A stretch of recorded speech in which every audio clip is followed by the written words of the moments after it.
My name's Garrick Hedges. I'm the Managing Director of Hong Kong UK Support, and we help Hong Kong people relocate to the UK and help with all aspects of their life in the UK. And I'm here with Usman. So Usman, can you just introduce yourself and explain what it is that you do? Sure. So my name is Usman and I run Ansar, which is a law firm helping people to obtain visas and passports for the UK.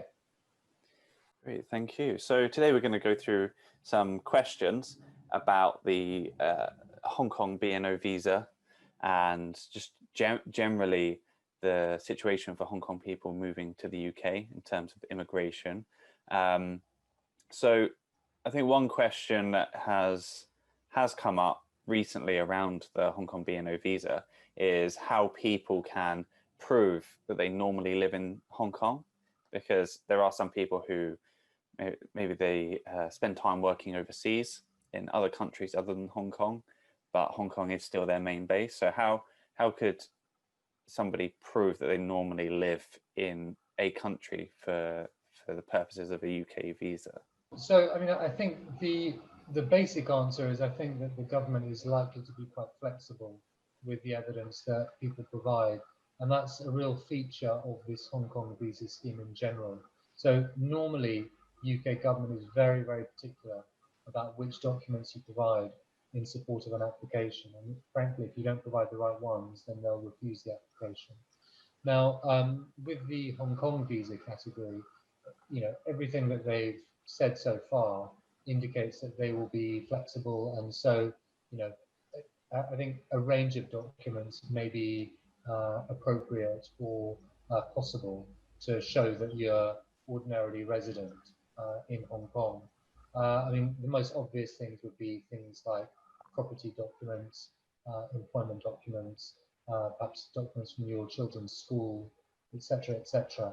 But I suppose the more precise answer would be, in due course, the government should publish its own kind of detailed guidance on the Hong Kong visa scheme, which will provide further details about the types of documents that they will expect. Great, thank you. I think the point of the further information coming out, I think there are a few question marks around some maybe slightly vague wording from the information the government have released so far. And I have seen a lot of people trying to interpret it themselves about what those terms mean. So Yeah. whether it should or must or could. Yeah, no, of course. I mean, look, I suppose at one level, I would say it's a classic example of, I suppose, where an immigration lawyer can help. Because a lot of people would just look at a term like, say, ordinary residence, and think that it was kind of a very simple term that they could interpret in their own way. Actually, ordinary residence is a very specific kind of legal term, if you like. It's used in very particular ways in different legal contexts. So, for example, in immigration law or in education law or health law, for example, as well, the term ordinary residence is used. And there have been various cases before the courts all about the meaning of the term ordinary residence in those contexts. And so I suppose it's precisely why, if an applicant wants to make sure that they get these things right, then I think it is helpful to take advice from an immigration lawyer. That's good. I think, yeah, there's definitely people who have some grey areas in their case, and it is a risk just to apply and see how it goes, because if they reject you, then that puts you in a very difficult position, doesn't it? Yeah, I think so. Generally speaking, I always say, I always try to get applications right the first time, because I know that if an application is refused, it is possible to be successful second time or to be successful in a challenge, legal challenge to the decision. But generally speaking, that's harder. And obviously, what applicants want is just to get it right first time. Just to save themselves the time and the money. That's great. So another hot topic, I think from the very beginning from when the BNO visa was first announced back in June or July is about one parent going before the other parent. So either one parent going by themselves first, or I guess they call that the astronaut, or one parent going with the children while the other parent stays behind in Hong Kong to continue working. So I think the government has released more information around that, but again, I think it does fall into the category of having some vague wording. So what's your current thoughts on that topic? Yeah, sure. So I mean, I think broadly speaking, I think it's helpful if the whole family can apply together for their visa, and then obviously if somebody, if one person needs to come a little bit later, then that's okay. I think, obviously, even if it's a situation where the family goes to the UK and another family member has to stay behind for business, for a period of time, that's not normally going to cause big problems. There should be ways around this. My main concern really in these situations is where the family is going to be separated for a very long period of time. And the reason for that is it can start to create questions in the minds of the UK government about whether they are, a family unit. The most obvious example is where, say, a husband and wife, say, for example, a husband and wife with no children, if the husband and wife are separate or living in different countries for a long period of time, then it's quite easy then for the government to come to the conclusion that they're not actually in a what they call a kind of subsisting relationship, so a relationship that is kind of still in force, still exists. Right. And so in those circumstances, even if they've issued a visa already, they can turn around and say, well, based on what we can see now, actually we're going to cancel your visa. And obviously if they do that, then at that stage, it is a very kind of long and difficult struggle to sort out the problem. I see. So that's when you get the cases that can potentially drag out for years to resolve. I mean, they can do. Again, from what I've seen so far of the Hong Kong scheme, I'm not expecting, a lot of, I suppose, opposition or hostility from the UK government in these applications. I mean, everything I've seen so far indicates that they're trying to do what they can to make it easy for people from Hong Kong to come here. But, obviously, those sorts of things can change quite quickly. Yeah. And, we know, obviously, politics can change very quickly. And so it's important to try to avoid those kind of scenarios where possible. And I don't know if you have seen, but they've now actually included Hong Konger as a nationality on the government website. Yeah, quite well. Yeah. I mean, I hadn't actually spotted that specifically, but I think that's a really interesting development because it's precisely the sort of thing that shows the direction that they're currently in. But of course, anyone with any kind of political memory in this country knows that this change towards China and towards Hong Kong has come about very recently. Yeah. And if it can change one way, it can also change back the other way. Yeah. And so I think it's another reason why it's important for people to secure their positions as quickly as possible. So on the same point again about the parents and the family. So if you had two parents who both hold a BNO passport, so they could both apply for the BNO visa, and they applied separately, would that make any difference to the situation? As I was saying earlier, if there's a short gap, I think it's okay. I think the problems may arise where, say the husband and wife in this situation are living separately for a long period of time. Just because I think, just from my own experience of the Home Office, from dealing with many cases over many years, I know that that's exactly the kind of scenario that can make them ask questions. And even, for example, just a border official, if they can see that somebody is going in and out of the country a lot, or spending long periods of time outside the UK, when that person then next returns to the UK, they could just say, they could look at the visa and say, well, hang on a sec, fine, we can see that you've got the visa, but actually we can also see that you've been traveling a lot out of the country. And so we're going to hold you here for a little while. We're going to ask you some difficult questions. And if we don't like the answers, then frankly, we can cancel your visa and put you on the next flight back to Hong Kong. So I think that's a very good example. So yeah, so it really just depends on how, I think this is the point, isn't it? That it's not the terms and the phrases that they use are not just clear cut. This is how it works for everyone. It is people's personal situations and how they act afterwards, isn't it? It's not just getting the visa, it's also after you get the visa, what do you do then? Exactly. I mean, I think that's a really important point. I think, what a lot of people need to realize is that what they're being given, first of all, it's a visa rather than, and that, I suppose, and a short-term visa specifically. And it's not a permanent visa. And they're also not being given a British passport straight away. Now, if you wanted to criticize the British government, you could say that perhaps they should have issued a permanent visa straight away at the beginning, or a British passport. But for various reasons, they've chosen not to do that. And that does mean that there is always the risk that even after getting the visa, somebody might lose the visa, basically.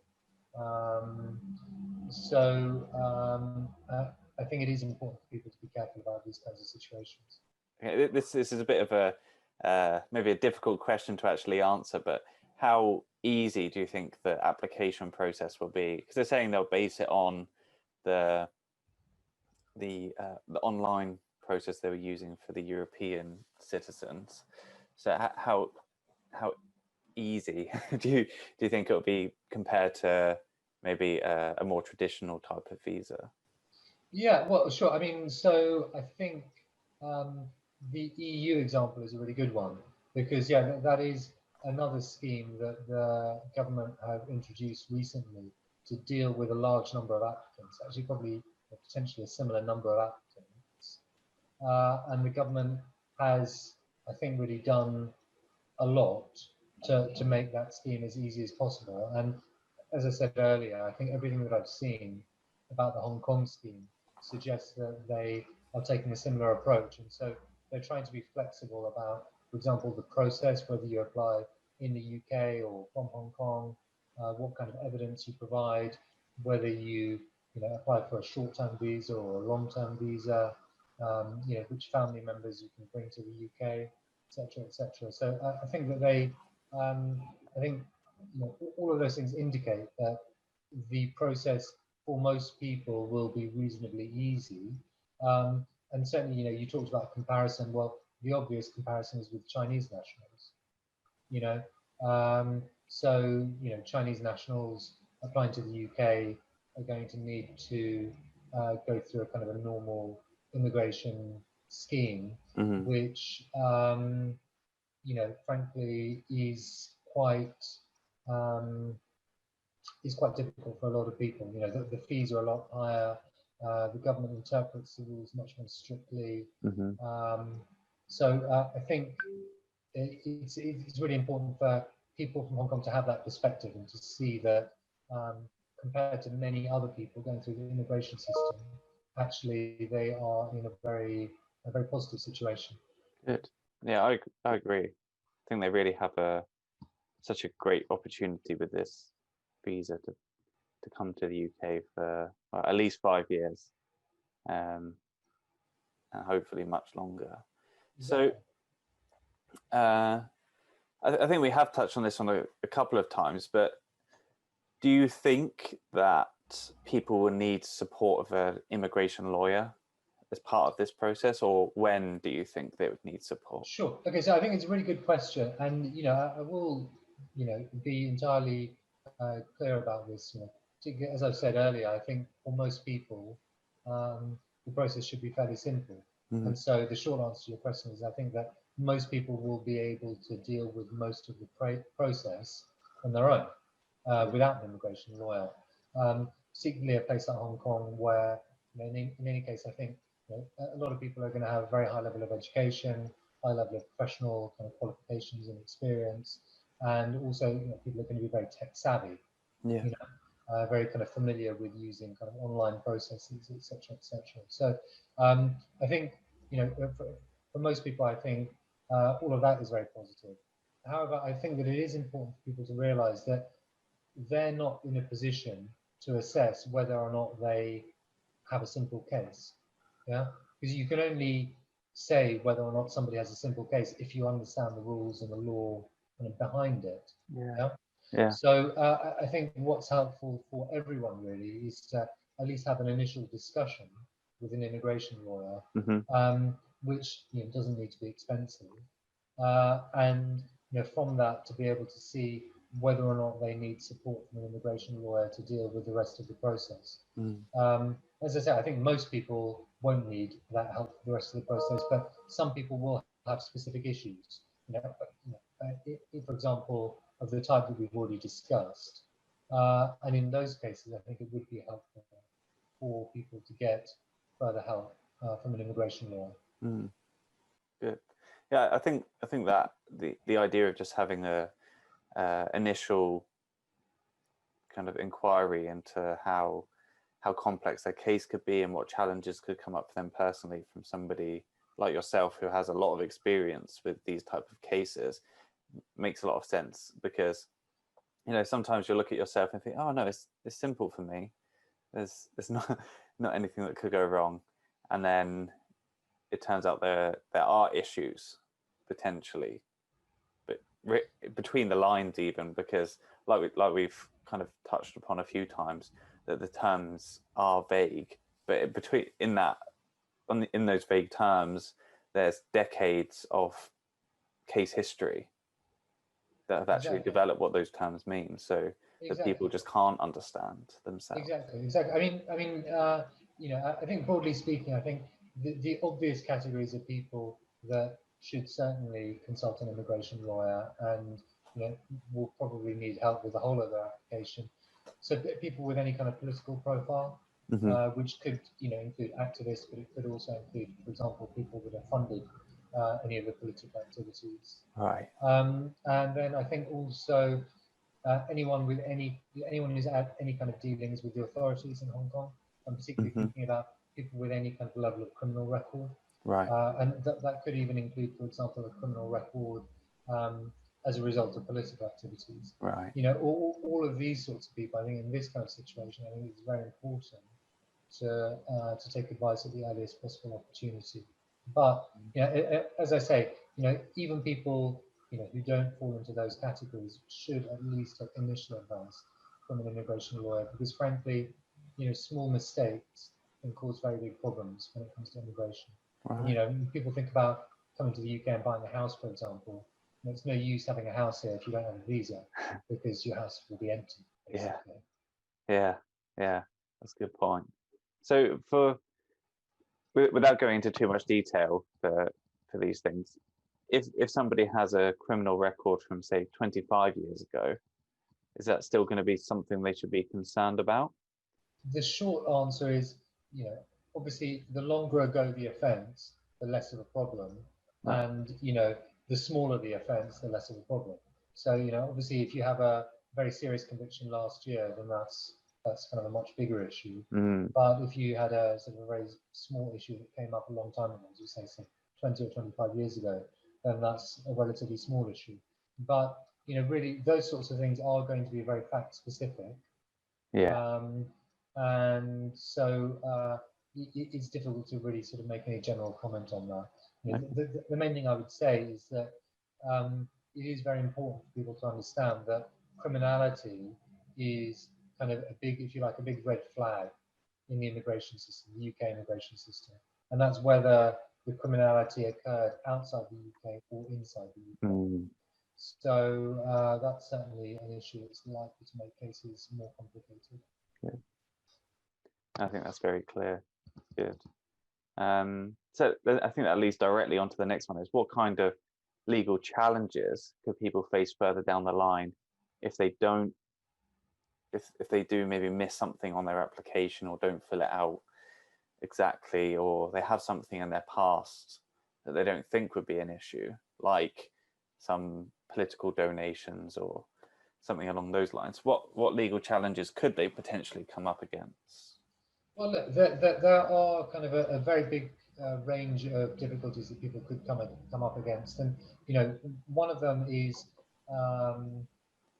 the refusal or the rejection of their application.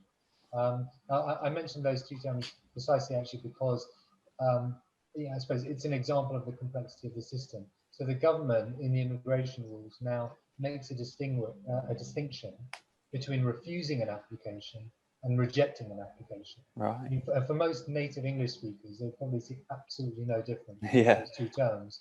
But actually, there can be very significant differences, particularly to do with the extent to which you can challenge the decision. That is going to depend on whether it's been refused or rejected, and also your status. So, one issue that can arise is if your application has been rejected. So if you're in the UK and your application has been rejected, then you could find that you are immediately then an overstayer. So you're in the UK without a visa, and that could then make your future applications much more difficult. Right. So, things like that are at the relatively simple end of the scale. At the more complicated end of the scale, so you mentioned people with political issues. Well, some of those may actually need to make a claim for asylum in the UK. Mm-hmm. And again, that's certainly a category of people who need to take legal advice at the earliest possible opportunity, because those cases are never simple, frankly. Right. And I think there have already been some news reports of some people from Hong Kong who've come to the UK and they've specifically applied for asylum rather than waiting for the visa scheme to start. If somebody did apply for asylum and then they were rejected, I don't know if that's the right term for asylum, but would they then be able to have the choice to apply for a visa later on, or would it make it really complicated? I mean, I think you could certainly say in general terms it would make it very complicated. Right. I mean, normally if your asylum application is refused, then you would be able to apply to, you'd normally be able to appeal to the tribunal in this country against the decision, but not always. So, as I say, those sorts of cases are very complicated, and I think certainly in these circumstances, it's very important to get personalised and individual advice. I think it's quite a very serious end of the process, isn't it? Certainly. Yeah. So, as we're now really a few weeks away from people being able to start applying for a BNO visa, what do you think they should be doing now to prepare or to get ready for the application to help them do it smoothly? Sure. Well, I mean, I think the main thing is take advice on all aspects of the relocation process. Mm-hmm. So some of that might be, the immigration advice, the sorts of things I've talked about. But, of course, people don't obtain a visa just for the sake of having a visa. They obtain a visa so that they can come here and live their lives there. Yeah. And there are many other things that they'll need to take advice on, in terms of buying property or finding property in the UK, potentially finding schools or universities for their children, finding work for themselves. Yeah. So I think all of these things are things that people need to think about well in advance, because frankly, they don't happen overnight. Yeah, definitely not. Yeah, very good point.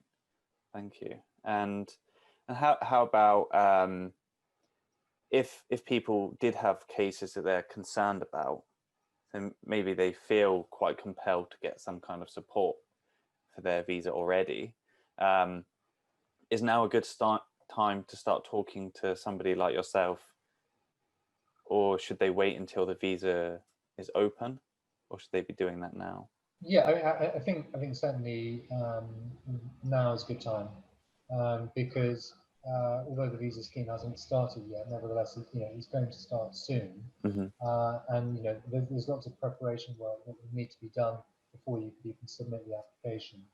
certainly if you want to have a good chance of a successful application. Mm-hmm. So it's important to do that preparation work now. And I think, from what I know of the situation in Hong Kong, I think that many people will want to be in a position to move to the UK as soon as possible, as early as possible after the scheme starts. Yeah. So how long, I think this is going to have to be a pure guess, but how long do you think it would take for the application process? Because I know traditionally maybe 3-4 weeks, but then the European case was quicker, but they haven't said, but. Yeah, so I mean, I think generally speaking, I think probably for most people, it'll probably take a few weeks, perhaps a month, roughly, to prepare for the visa, prepare for the visa application, I should say. Yeah. And then I think once we've submitted the application for a decision, it's difficult to say how quickly they're going to consider them, but I would guess that they're going to do these within around a month. But then bear in mind also that with the situation with coronavirus, there may be further delays. Yeah, that's true. Yeah, passport's been taking far longer. Exactly. It's a difficulty at the moment. Yes. Yeah. Even like my passport took months to send off and get back, so it was very slow. Sure, it's happening a lot for a lot of people, I think. Yeah. Great.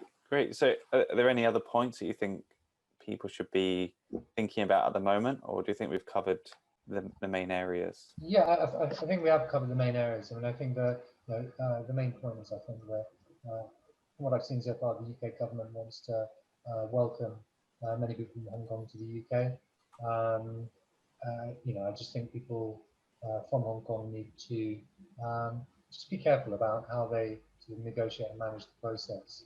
And I think the main thing I would want to say is I think that many people from Hong Kong have a lot to contribute to this country. So from my point of view, I certainly would say that I think that there are many opportunities for people when they start their lives here. Yeah, I agree. I really agree.